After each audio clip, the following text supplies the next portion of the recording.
Welcome to the Salmon Runs YouTube. Enjoy the video.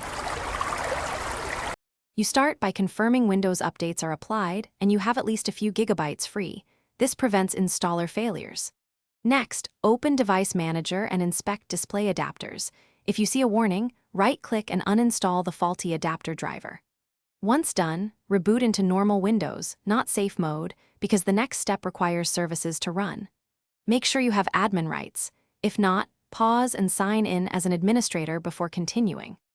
Now perform a clean driver removal using the In Safe mode. This removes residual files and avoids conflicts. Once the finishes and you reboot, install the latest NVIDIA driver you downloaded for your specific GPU and Windows version. During installation, choose Custom and then perform a clean installation to reset NVIDIA settings. This replaces NVIDIA Control Panel components.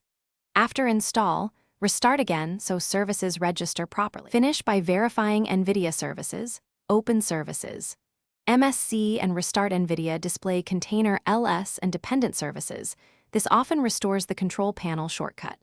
If the panel still doesn't appear, reinstall the NVIDIA Control Panel app from the Microsoft Store because the driver and app are separate. Make sure Windows GPU preference or privacy settings aren't blocking the app. Troubleshooting tip: if problems persist, create a new Windows user account and test there. This isolates corrupted user configs and often reveals the root cause.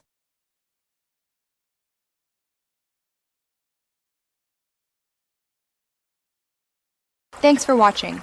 Consider subscribing if we helped you.